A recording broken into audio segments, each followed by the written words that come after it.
कितनी सही बात है ना कि खुशी सबको चाहिए।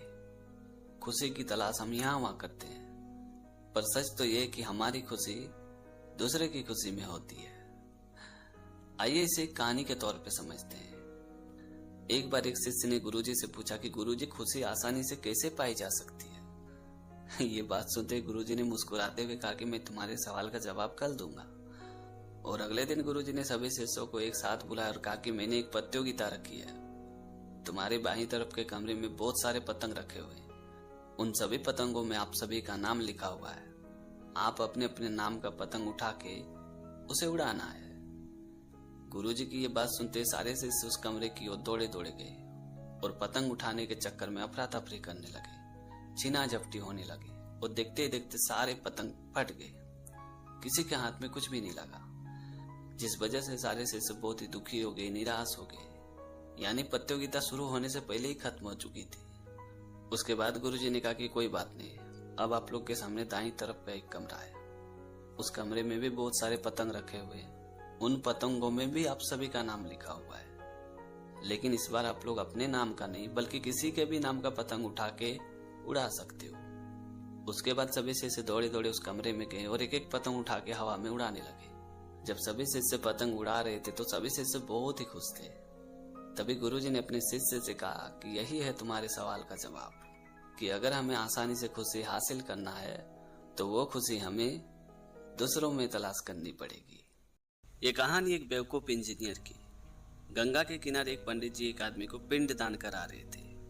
और भी कई पंडित कई लोगों को पिंड दान करा रहे थे। तभी गंगा जी में एक आदमी आया और अपने हाथों से जल उठा के गंगा जी में डालते हुए कहने लगा कि हे गंगा जी, मेरी माँ घर पे बहुत ही प्यासी होगी, तो आप इस जल से मेरी माँ के प्यास को बुझा देना।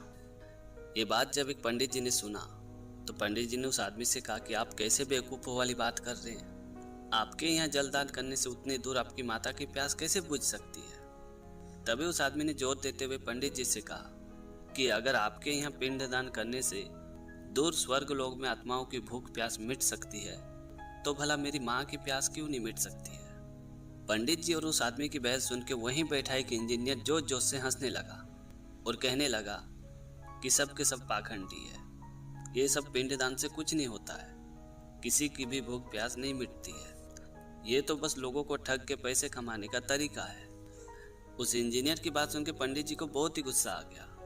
फिर पंडित जी ने उस इंजीनियर के बैग में से एक कैलकुलेटर निकाला और उस कैलकुलेटर में कुछ नंबर डायल करके हेलो हेलो करने लगा।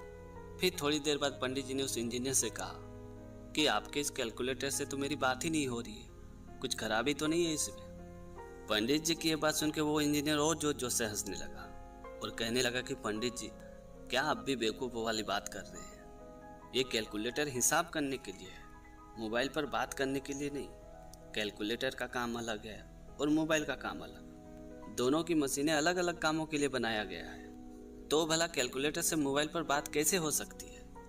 ये बात सुनते पंडित जी ने मुस्कुराते हुए उस इंजीनियर से कहा कि जिस तरह इस कैलकुलेटर से मोबाइल का काम नहीं कर सकते हैं, उसी तरह पिंडदान से जीवित आत्माओं की भूख प्यास नहीं मिटा सकते हैं। पिंडदान से केवल मृत आत्मा को ही तृप्त करा सकते हैं। मृत और जीवित दोनों आत्माओं को तृप्त कराने के तरीके अलग अलग हैं। तो भला आप ही बताइए कि एक ही तरीके से दोनों आत्माओं को तृप्त कैसे करा सकते हैं।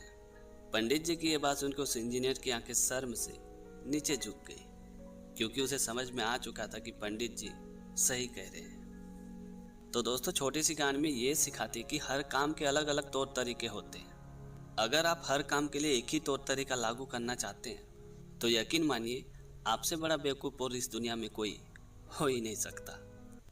तो दोस्तों, आज की कहानी आपको कैसी लगी कमेंट करके ज़रूर बताना। और अगर आपने हमारे चैनल को अभी तक सब्सक्राइब नहीं किया तो प्लीज़ यार चैनल को सब्सक्राइब कर देना, क्योंकि इस तरह का कंटेंट मैं हमेशा अपने चैनल पे लाते रहता हूँ।